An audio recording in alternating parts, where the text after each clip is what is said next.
E aí, pessoal, tudo jóia? Aqui é o Rafael Nascimento para mais um episódio do Voz do Campo com o programa Força Motriz. E a gente está aqui com três feras da agricultura. Estamos com Maicon, Natan e Ricardo. E aí vou passar a palavra para eles, para que eles contem para vocês quem eles são. E depois disso a gente vai bater um baita de um papo falando sobre agricultura mecanizada, principalmente aqui na nossa região de Bahia, Matopiba. Vai ser um papo bem bacana para vocês. Vamos lá? Começando com você, Maicon. Sou Maicon Crestani, sócio proprietário da empresa Unicampo Máquinas, onde já estamos aqui na Bahia Farm Show desde 2007, expondo. Já temos uma história junto com a 20ª edição. Eu que vim de fábrica, trabalhei 20 anos em fábrica, antiga Montana, que foi adquirido pela Kuhn do Brasil, no qual eu vim representar a Kuhn hoje com a empresa Unicampo Máquinas, que essa empresa hoje tem 14 anos de existência, atendendo a Bahia, Tocantins e Pará. Show de bola. Bom demais. Pessoal, primeiramente, muito obrigado, Rafael, aí, pelo convite. Tamo junto. Eu sou o Natan Zanoli, sou gerente comercial aqui da PME Máquinas, de Luiz Eduardo Magalhães, aqui na Bahia. O grupo adquiriu a bandeira aqui há aproximadamente 5 anos, Sim. mas já é um grupo de 40 anos no mercado, ali no Espírito Santo, muito consolidado no mercado de café, e veio aqui em expansão para a região do oeste da Bahia. Beleza. Sou engenheiro agrícola, formado pela Universidade Estadual de Maringá, e atuo aqui hoje no oeste da Bahia e no Piauí também. Legal. A gente tem uma operação no Piauí. Você, Ricardo? Rafael, muito obrigado pelo convite. Por nada. Eu estou aqui representando a Stara como fábrica, que é a nossa concessionária Campo Oeste, aqui para o oeste da Bahia. Bom, meu nome é Ricardo Filber, sou engenheiro agrônomo, sou filho de produtor rural, meu pai é produtor lá no Rio Grande do Sul. Me formei em agronomia na Universidade Federal de Santa Maria, fui bolsista num projeto de agricultura de precisão, então a gente acompanha toda essa trajetória da agricultura de precisão aqui no Brasil lá desde 2004, 2005. E a gente está aqui então para bater esse papo junto com vocês. E obrigado mais uma vez pelo convite. Maravilha. Show de bola.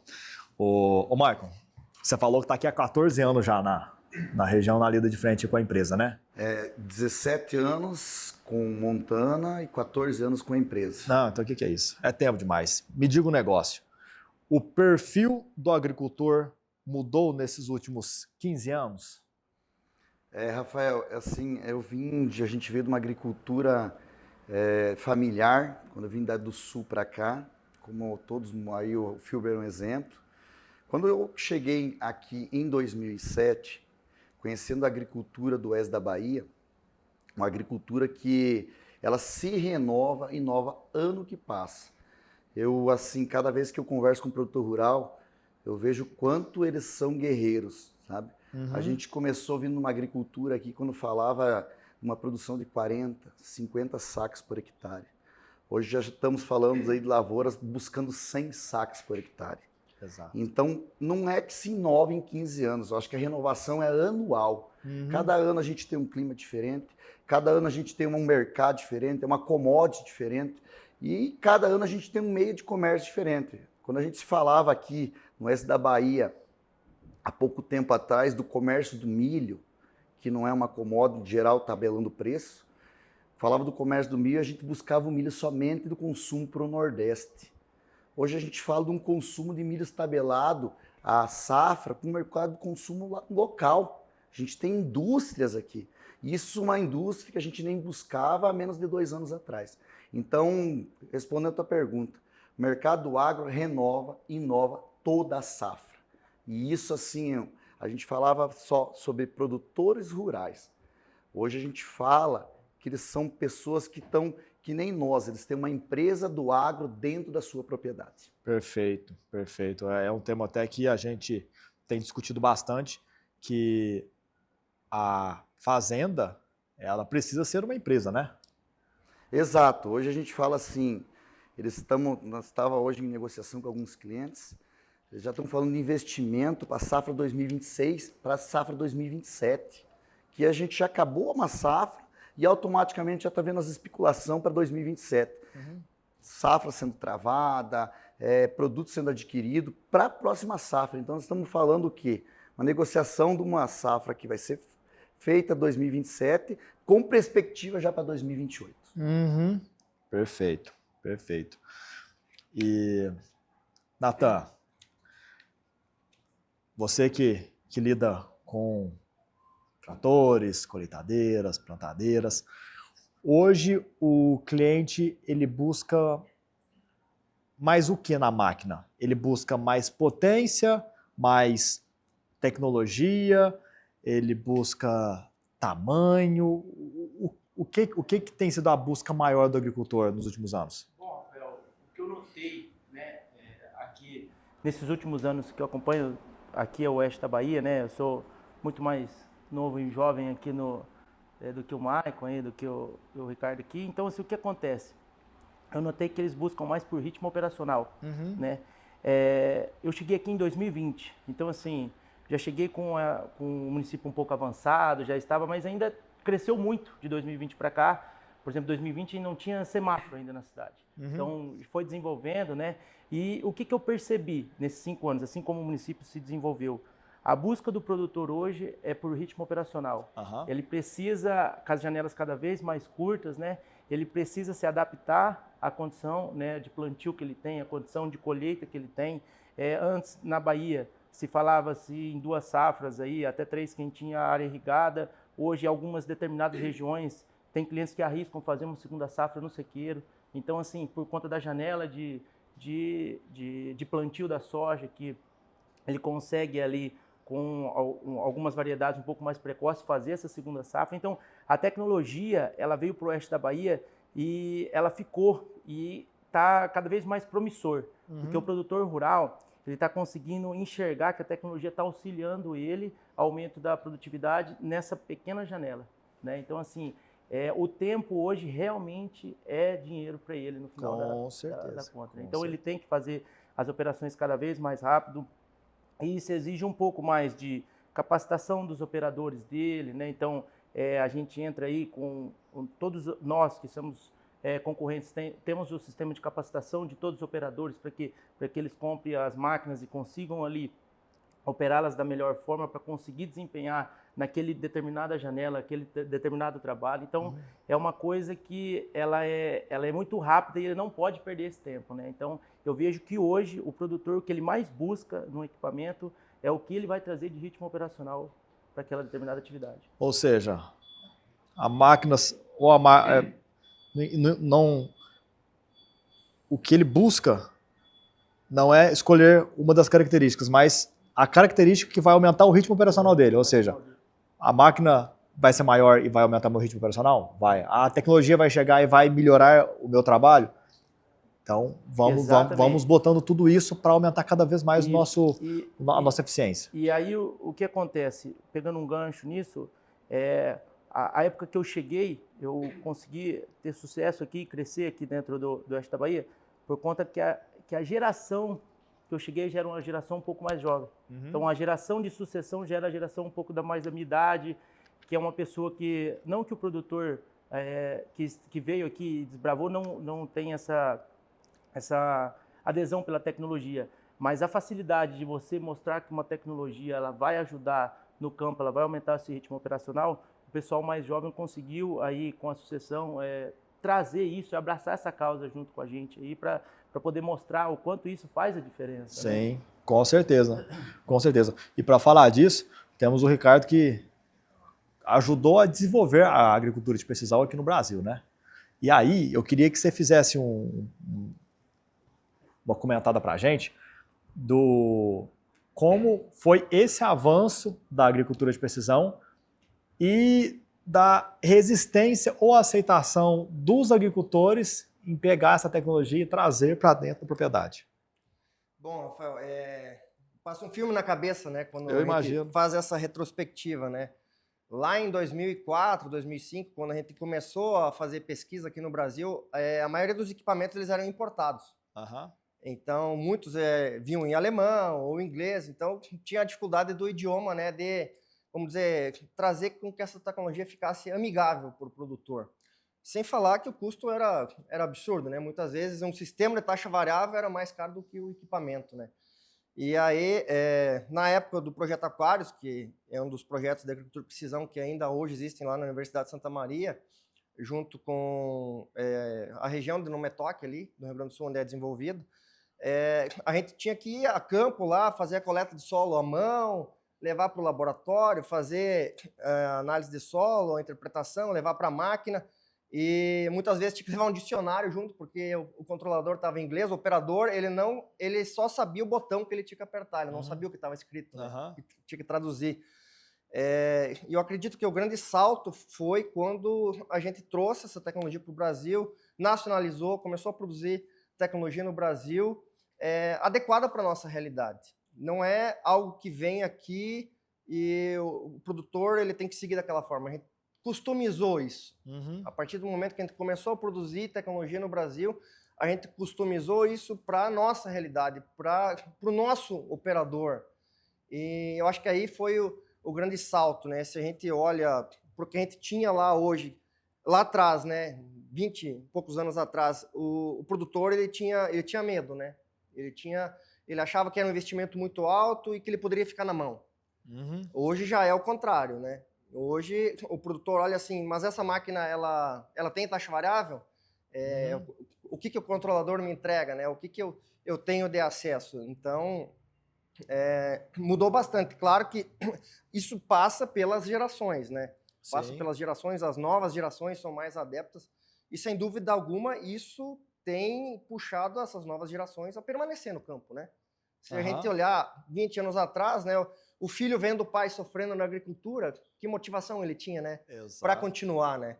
E hoje não, ele vendo que o pai precisa do suporte e o pai precisa do filho que dê esse suporte para ele para executar, né, com a tecnologia. Então é muito bacana ver essa retrospectiva, o quanto que a gente evoluiu ao longo desses anos e pelo horizonte que a gente tem pela frente, o que tem ainda para evoluir, né? Algum de vocês teria um palpite de como vai ser os próximos 10 anos na agricultura? Eu acredito que é muita mudança, muita transformação, custo-benefício, inovação, fazer mais com menos, muito mais com menos. Eu vejo assim, Rafael, a grande quebra de paradigma nossa agora é a conectividade. A gente evoluiu até 2, 3 anos atrás numa velocidade. E a partir daqui, que nós temos conectividade nas máquinas, no campo, em qualquer espaço que ela esteja, a evolução vai ser muito mais rápida. Porque a gente tinha um ritmo, que muitas vezes o produtor precisava de um suporte no campo, ele precisava de um diagnóstico, e para depois ele ter a manutenção. Hoje isso tudo ele consegue fazer remotamente e muita coisa ele consegue já corrigir remotamente. Exato. Então a eficiência aumentou absurdamente. Que nem os meninos comentaram. Se nós olhar o oeste da Bahia aqui, 20 anos atrás, né, Maicon, era 40, 50 dias de plantio. A janela de plantio. Hoje, o produtor, se ele puder, ele planta em uma semana. Então, imagina a eficiência que ele teve, a genética preparada para aquele período que vai expressar a máxima produtividade da lavoura dele. Por isso que a gente está falando aí em 100 sacas por hectare na soja, até mais do que isso. Exatamente. O nível de informação também que ele tem hoje durante a janela, né? Que a gente já está falando hoje de estações meteorológicas espalhadas pela fazenda, né? Então, o nível de informação que ele tem para tomada de decisão é muito mais rápido, né? E eu acredito que ao passar do tempo isso vai se tornar muito mais rápido. Com certeza, com certeza.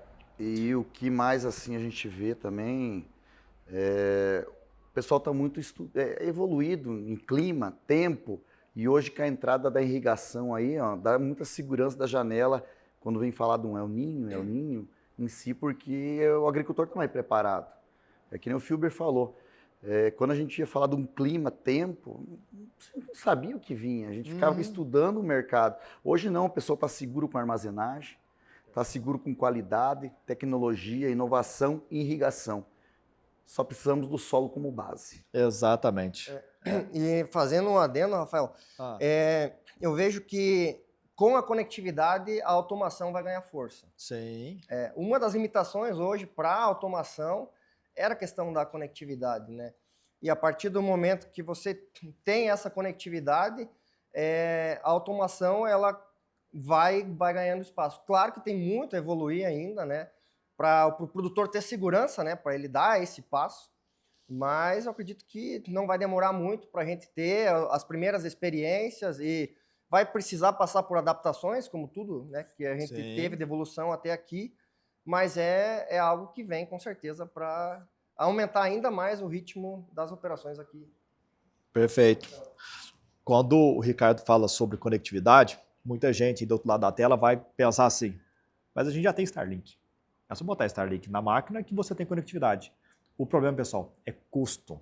A Starlink, por mais que a gente consiga botar a internet na máquina, você precisa de uma Starlink por máquina, porque você não sabe onde a máquina vai estar.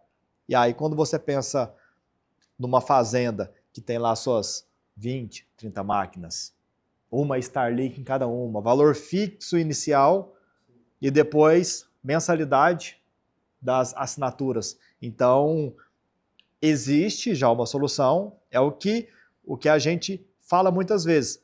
Não é porque é possível de ser feito que é viável de ser feito. O agricultor ele tem que olhar para aquilo e falar assim, isso vai me trazer retorno? Porque se não trazer retorno, não tem por que eu fazer. Né? Eu solucionei um problema, mas eu tô pagando para não ter esse problema. Sim. Aí para ele não vale. Então é por isso. A gente precisa de uma conectividade que a gente consiga sacar o nosso celular lá naquele local onde hoje não tem rede e conseguir fazer uma ligação e, consequentemente, fazer a comunicação da máquina. E aí a máquina faz as transmissões em tempo real. Eu vejo que isso vai fazer muito sentido, Rafael, a partir do momento que o produtor ele só vai pagar pelo que ele for usar. Uhum. Por exemplo, ele só faz sentido para ele a conectividade se tiver uso, né? Então, enquanto a máquina está parada, isso não está custando para ele. Isso só é um investimento a partir do momento que ele passa a usar. E quando a máquina está parada, ele não tem esse custo. Eu acredito que a partir do momento que isso também tiver mais customizado, aí sim, a adesão vai ser muito maior. Vai ser maior. Sim, com certeza. Com certeza. E para você, Nathan, o quanto a conectividade numa fazenda que está conectada gera de benefício para vocês que representam aquelas máquinas? Assim, o que acontece? A gente consegue ser muito mais eficaz na tomada de decisão e até adiantar e fazer as manutenções preventivas, né? Uhum. Então, o que acontece? O equipamento que eu estou monitorando, eu consigo acompanhar desde consumo de combustível, quantas horas ele está, se ele está perto ou não das trocas de óleo ou trocas de filtros.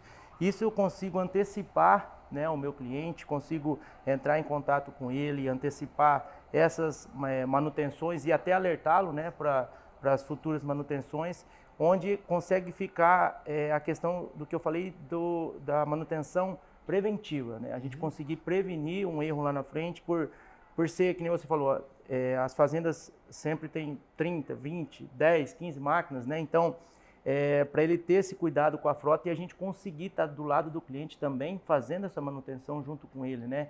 Olhando, acompanhando, sabendo como que está o equipamento dele e trazendo esse feedback para ele ter de tomada de decisão, como que ele vai fazer, se ele vai programar, se essa máquina realmente tem a necessidade dele fazer, se ele vai continuar trabalhando com ela ou não. Então, eu acho que é fundamental tanto para o produtor, né, quanto para a gente conseguir também, e fora também para a gente conseguir regular o próprio estoque nosso dentro da concessionária, né? Acho que todos concordam com isso, porque assim, a gente tem o número de máquinas vendidas, a gente sabe o que a gente colocou no mercado, o que a gente tem a ideia do nosso parque de máquinas, mas a gente ter essa informação muito mais precisa em saber quando eu vou comprar para mim conseguir programar com uma fábrica, uma quantidade, um lote de peças aí para mim conseguir comprar bem, para mim conseguir ganhar a venda também com a compra. Então, eu comprar no volume para conseguir um desconto maior para o cliente, isso aí faz o benefício é tanto para ele quanto para a gente também da concessionária ter acesso a essas informações. Perfeito, perfeito, super concordo.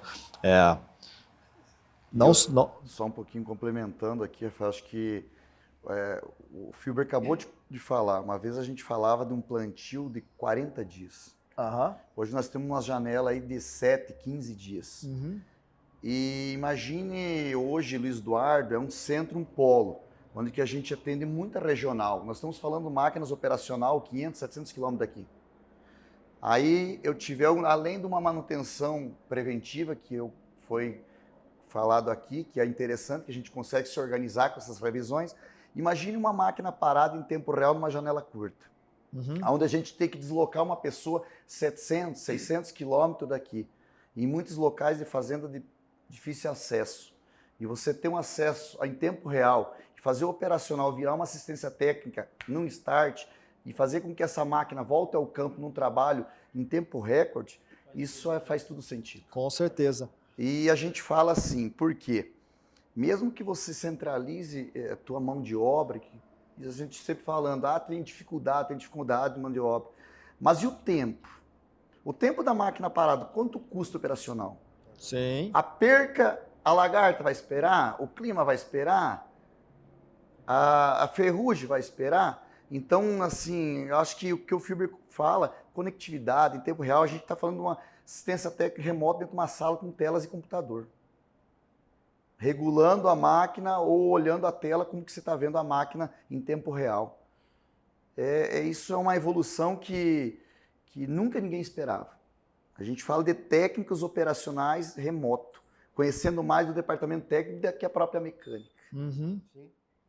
O cliente que investe nesse tipo de capacitação para treinar os operadores deles, para lidar com esse tipo de suporte, de tecnologia, de conectividade, olha o dinheiro que esse homem consegue economizar é muito grande.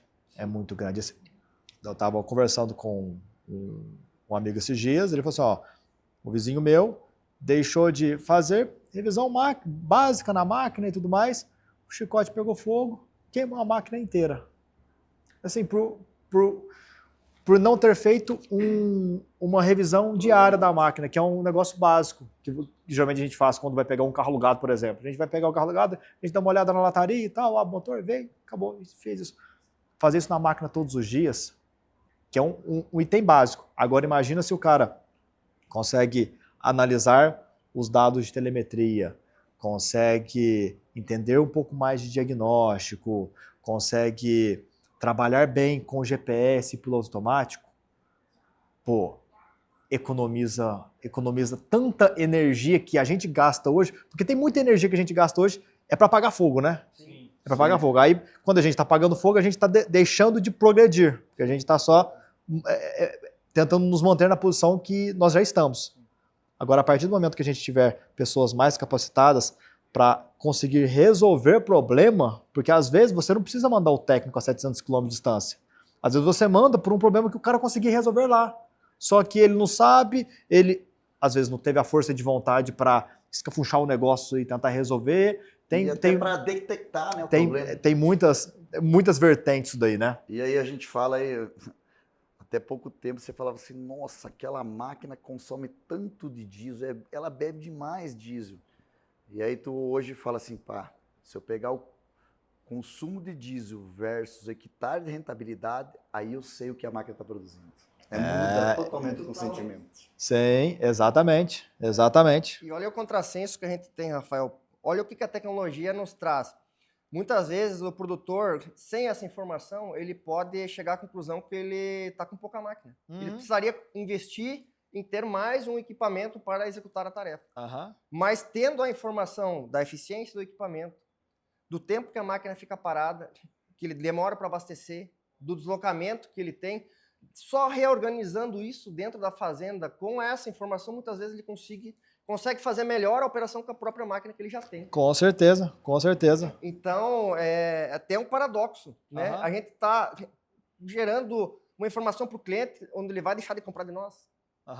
Uma máquina, talvez ele vai deixar de comprar agora, né? Mas no futuro ele vai querer essa informação para trocar essa máquina, comprar outra. Né? Claro, é um relacionamento baseado na confiança, né? E sim, tem mesmo que abrir os olhos do cliente, porque haverão outras máquinas, haverão outras tecnologias e outras oportunidades. E o cliente tem que estar seguro de que vocês, como representantes desses maquinários, estejam entregando a melhor solução para o cliente.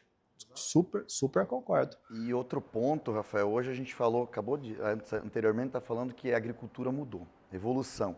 Hoje é uma indústria, eles estão preocupados em quê?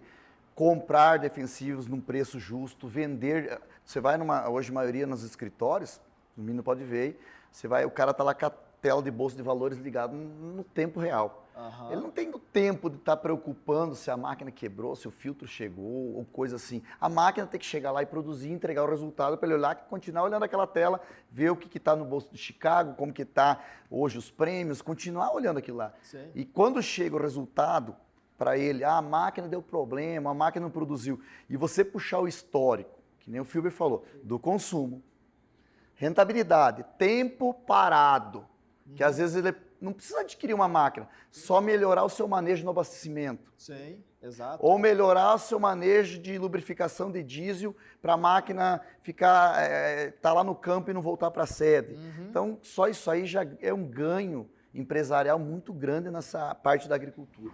Perfeito. Só complementando o que o Marco falou, tudo se resume exatamente ao que a gente começou no começo ali, é o ritmo operacional. Uhum. Porque muitas vezes o cliente quer mexer no tamanho do equipamento, na velocidade do equipamento, e tudo isso que a gente falou é tempo, que é eficiência, né? Então, é um gargalo que é diretamente proporcional, né, à velocidade e à largura de trabalho. Então, às vezes você consegue manter o mesmo equipamento que você tem, trabalhando na mesma velocidade que você vai, que é a ideal para aquela determinada tarefa, porém você vai mexer na eficiência, né? Então, que é um dos principais gargalos aí do nosso ritmo operacional. E aí você compara, os meninos podem falar melhor aqui. Quando eu cheguei no oeste da Bahia, falar assim, a região só faz uma safra, ponto. Não existe safrinha. Não existe, não tem, porque corta a água em determinado período, começa em determinado período. Isso foi o que eu criaram na minha mente e tal. E hoje você vê que a organização, como o Filber falou, nós plantamos em uma semana. A janela de plantio é curta. Por quê? Porque fazem uma otimização para plantar um sorgo, um milheto, que hoje, antigamente era um subproduto, hoje é uma segunda fonte de rentabilidade. Olha só que legal.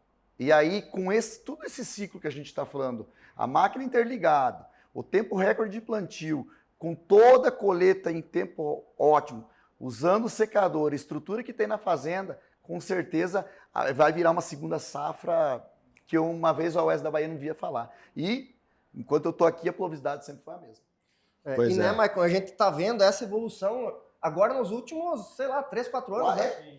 A gente falava muito disso, não, Bahia é uma safra. Agora, se a gente considerar o avanço da área irrigada e nos últimos anos essa janela de plantio mais curta, quanto que a gente avançou nessa segunda safra, de um sorgo, de um milheto, que tem valor econômico, que tem produção. Então, o produtor...